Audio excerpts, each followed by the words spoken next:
आपण पाहताय आसरा मीडिया, वाचाल तर वाचाल।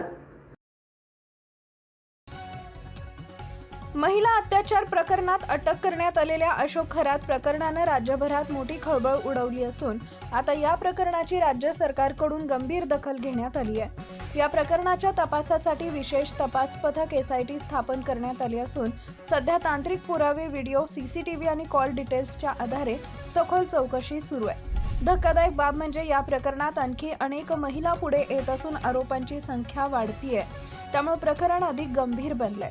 तपासादरम्यान आरोपींकडून अनेक आक्षेपार्ह व्हिडिओ सापडल्याची माहिती समोर आली असून या प्रकरणाला मोठा रॅकेट असल्याचा संशय व्यक्त केला जातोय।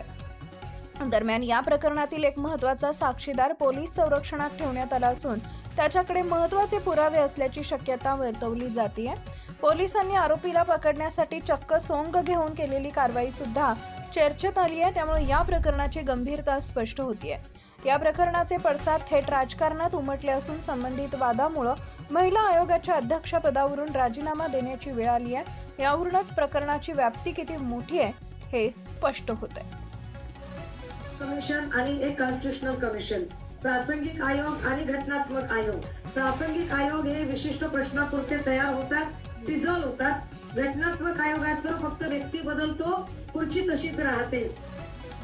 हा हक्क आयोग जो आहे, महिला आयोग, हा एक घटनात्मक आयोग आहे। अगदी याच पद्धतीने मानव हक्क आयोग आहे, अल्पसंख्याक आयोग आहे। याच्यातल्या कुठल्याही आयोगाला बसायला जागा मिळत नव्हती।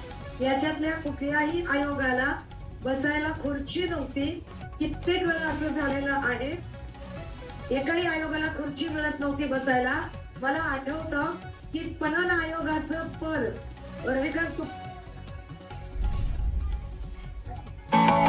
असं सांगत होते की जी घटनात्मक आयोग असतात या आयोगाच्या लोकांना बसायला जागा मिळत नव्हती किंवा नाही मिळत। अरे मला पाशा पटेल साहेबांकडून मी किस्सा ऐकला होता की त्यांना जेव्हा आयोगाचं अध्यक्षपद मिळालं कृषी मूल्याचं, तर अक्षरशः ते भांडले, म्हणले चला मला तुम्ही एक ड्रायव्हरची खुर्ची तर द्या।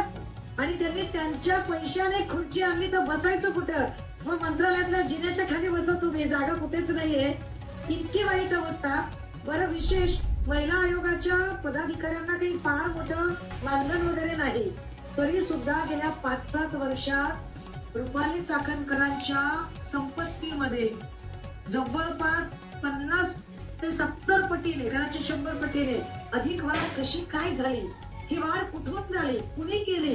कारण त्यांचे यजमान सुद्धा काही फार। आपल्या परिसरातील ताज्या बातम्या पाहण्यासाठी आसरा मीडिया न्यूज चॅनलला YouTube वर सबस्क्राईब करा आणि बेल आयकॉन प्रेस करा।